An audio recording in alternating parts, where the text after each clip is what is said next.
Après l'énorme coup, Luis Felipe qui a débarqué chez nous pour 0 €, Pablo Longoria et Mehdi Benatia s'activeraient pour renforcer la défense avec Kevin Danso. Bonjour à vous camarades marseillais, camarades marseillaises, j'espère que vous allez bien. On se retrouve aujourd'hui pour la deuxième vidéo de la journée. Et dans cette vidéo, nous allons évoquer 3 sujets. Paul Pogba, l'OM et les stars, les joueurs stars comme on les appelle. Qu'est-ce que ça donne? On va également évoquer la rumeur du jour, Kevin Danso. Et pour conclure, on va revenir sur la belle performance de nos Olympiens, où même si on n'a pas été brillant dans le jeu, on repart de ce stade avec les 3 points. Avant qu'on rentre dans le vif du sujet, les gars, pensez à liker cette vidéo pour la force, pensez à vous abonner pour le référencement, et surtout, en commentaire, dites-moi si vous validez Kevin Danso, dis-moi si ce que vous avez pensé de la victoire hier face au Stade Rennais, et dites-moi votre avis sur Paul Pogba. Voilà. Par quoi on va commencer, les gars? Par quoi on va commencer? Allez, on va commencer par Kevin Danso.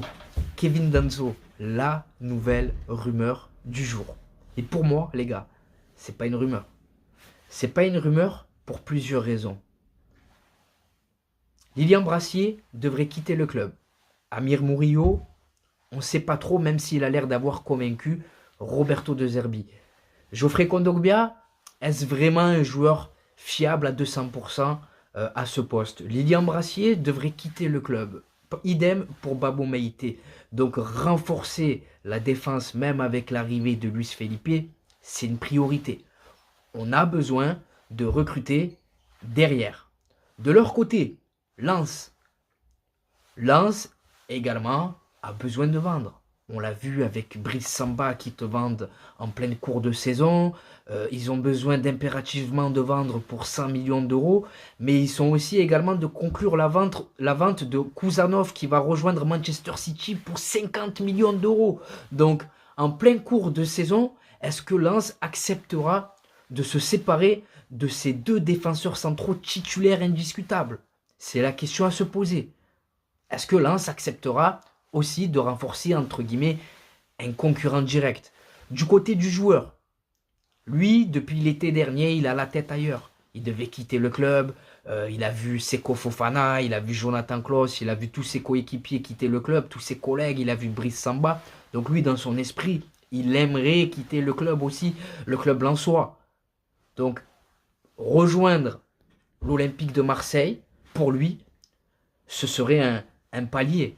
D'autant plus qu'il a une grosse expérience de la Ligue 1, il a joué la Ligue des Champions également avec Lens, il est gaucher, il a l'habitude de jouer dans une défense à 3, donc il ne sera pas chamboulé dans ce système-là.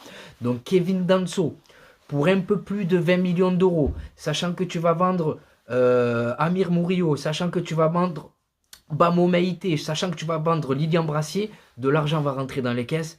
Et je pense qu'on doit foncer sur Kevin Danso. Il a tout de la bonne affaire. Maintenant, est-ce que le Racing Club de Lens acceptera de se séparer de l'un de ses meilleurs éléments en cours de saison? C'est la question à laquelle on aura bientôt la réponse. En tout cas, dites-moi si vous, en commentaire, vous validez Kevin Danso. L'autre sujet que je vous propose, c'est Paul Pogba. Paul Pogba, on a vu que depuis la défaite face à Auxerre, Roberto De Zerbi, il a trouvé la bonne formule. Et depuis, on est invaincu. Sur 18 points pris, on en a pris 16. Donc le bilan comptable, il est quasiment parfait. Depuis la défaite face à Auxerre, on a vu l'émergence de Rabiot, qui a pris de plus en plus d'épaisseur dans cette équipe. On a vu un Pierre-Emile Hojbjerg qui est essentiel à cette équipe, aux côtés et au même titre que Valentin Rongier. On a aussi également un Bilal Nadjir qui nous a montré quelques belles promesses lors de la victoire face au Havre. Ismaël Koné, faudra-t-il le vendre ou lui laisser une seconde chance? Donc des solutions, on en a, d'autant plus que Paul Pogba, s'il vient, il signe, les gars, il ne serait pas disponible avant mars.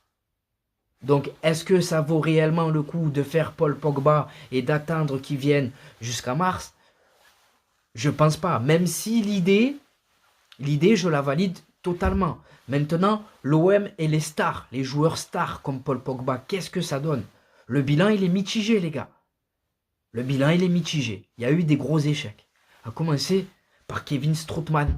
Kevin Strootman qui arrive en direction de la Lazio pour plus de 25 millions d'euros. International hollandais, titulaire à la l'AS Roma. Tout le monde parlait de la bonne affaire. Bam, tu l'as eu dans le baba. Kostas Mitroglou, également, je le mets dans le même titre que des joueurs stars, entre guillemets. Il arrive, c'est quand même l'attaquant titulaire de Benfica. Hein? Benfica, c'est pas le FC Pampers. Il débarque pour 20 millions d'euros, donc lui aussi, tu as de grosses attentes, et finalement, ça c'est pour les échecs. Maintenant, pour les réussites, bien sûr qu'il y en a eu, mais est-ce que l'OM a gagné des titres? Est-ce que l'OM en est ressorti plus grand? Est-ce que l'OM a pu travailler avec ses joueurs sur le long terme? Autre échec que j'allais oublier, Evra. Hein? On le met dans les échecs aussi. Pour les joueurs stars qui ont performé à l'OM, bien sûr qu'il y en a. On va commencer par Lassana Diarra. Lassana Diarra, quand il arrive, mais il fait danser toute la Ligue 1, les gars. Oh, le mec, il récupère des ballons, il est à droite, il est à gauche. C'était plus impressionnant à voir que N'Golo Kanté, je vous le dis. Il est venu, il se relance, et il est parti comme un voleur. On va pas se mentir, hein. C'est des joueurs, les joueurs que je vais vous citer, qui étaient en échec dans leur carrière et qui ont eu besoin de l'OM à un moment donné pour se relancer. Sans ça, ils nous auraient jamais donné l'heure, Lassana Diarra. Hein? Idem pour Alexis Sanchez. C'est une belle réussite, Alexis Sanchez. Mais en grosse situation d'échec à l'Inter de Milan. Il est venu, il a mis tout le monde d'accord pour une seule saison. Il a qualifié la Ligue en Ligue des Champions. Ok, aucun titre de gagné. Une seule saison et on n'a pas mangé d'argent sur lui. Ensuite, Aubameyang, c'est la même chose. Bien sûr qu'il m'a fait kiffer. Ils m'ont fait kiffer les joueurs que je vous cite. Hein. Ils m'ont fait kiffer. Mais est-ce que le club en est gagnant? En est ressorti gagnant? Est-ce que tu peux travailler avec eux sur le long terme? Aubameyang, c'est pareil les gars. Il jouait plus à Chelsea, il était à la cave. Ça faisait un moment que ça s'est passé mal pour lui dans sa carrière. Il arrive, ça se passe mal et finalement il te sort une saison à 30 buts et il va négocier derrière un contrat à 30 millions d'euros. Et tu n'as mangé aucun argent sur Aubameyang. Tu économises un gros salaire, mais encore une fois, tu n'en ressors pas, entre guillemets, gagnant. Arkadiusz Milik. Pareil, c'est une star pour moi. Le mec, frérot, on parle quand même d'un attaquant de classe internationale à l'époque. Certes, à la cave, donc qui était lui aussi en situation d'échec. Il est venu, 18 petits mois, et puis s'en va. Balotelli, hein? Balotelli, frérot, qui nous a tous fait kiffer. 6 mois, et il est parti. Luis Gustavo, il est resté 2 saisons.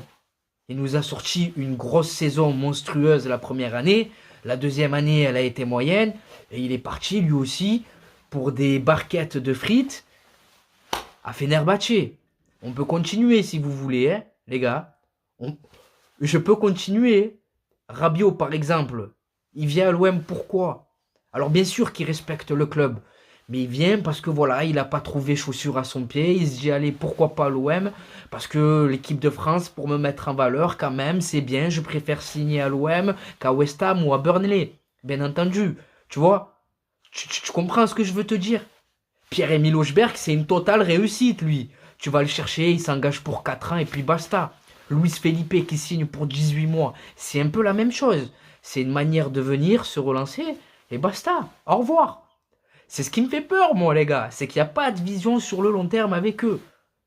Il n'y a pas. Ils viennent, ils vont faire ce qu'ils ont à faire une seule saison et bye bye. Je sais pas si j'ai oublié des joueurs stars, entre guillemets, les gars.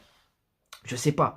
Donc Pogba, bien entendu que je le signe, mais je le signerai plutôt pour l'été prochain. Ça sert à rien de faire Paul Pogba s'il faut attendre mars, si en plus en mars il faut attendre que le mec il retrouve le rythme pendant 2 mois, non, ça sert à rien.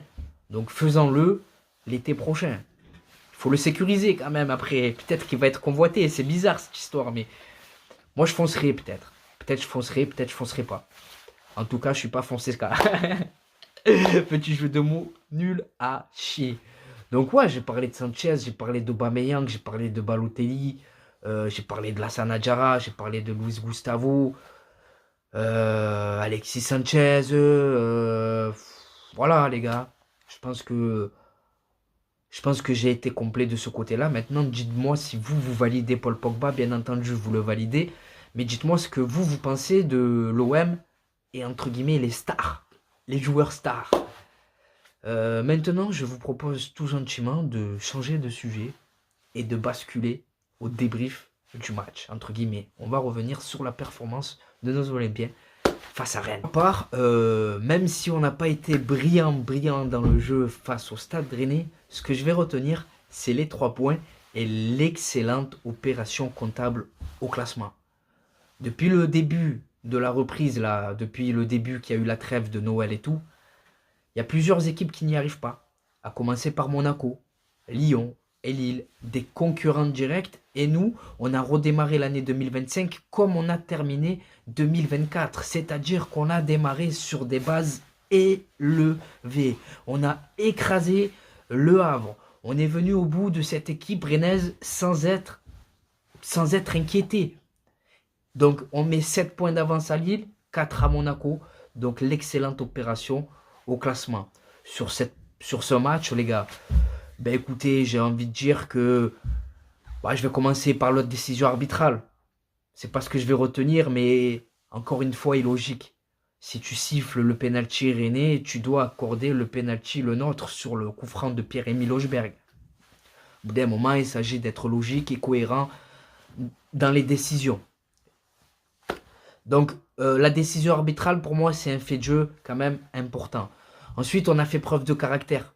On a fait preuve de caractère parce qu'on a quand même concédé l'ouverture du score. On revient 2 minutes après grâce à Mason Greenwood que je sens de mieux en mieux dans ce dispositif. Il a plus de liberté. Voilà, il est plus bloqué sur son couloir droit. Il est à droite, il est à gauche, il est dans l'axe, il est dans la surface. Il défend également, donc c'est normal qu'il y ait du déchet dans son jeu. Mais il confirme que c'est l'un des patrons aussi de cette équipe, mais le leader de cette attaque olympienne. Au passage, il rejoint Jonathan David au côté, pour le titre de meilleur buteur. Il y en a un, c'est un attaquant et l'autre, c'est un ailier.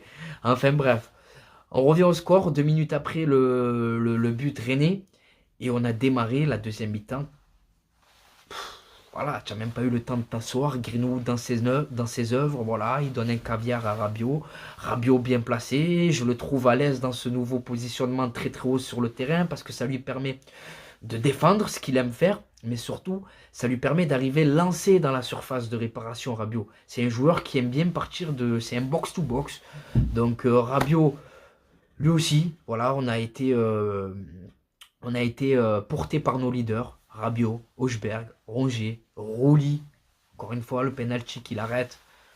Hein, le 3e de la saison. Il n'y a pas besoin de parler sur Rouli. Il est monstrueux. Donc voilà, encore une fois, l'OM qui a fait preuve de caractère. Encore une victoire à l'extérieur. Hein. La dernière défaite à l'extérieur, et la seule d'ailleurs, c'est face à Strasbourg qu'on affronte ce week-end.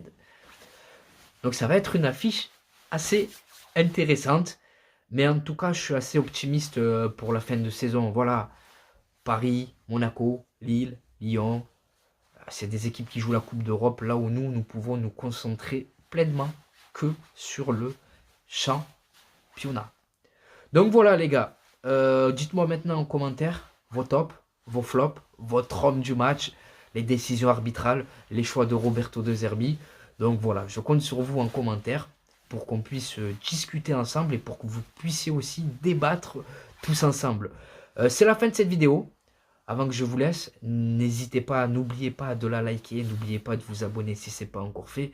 Et sachez que ça donne beaucoup de force.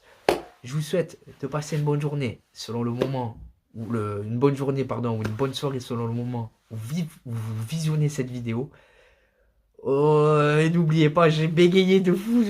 Et n'oubliez pas, notre virus à nous les gars, c'est l'OM. Ciao les gars.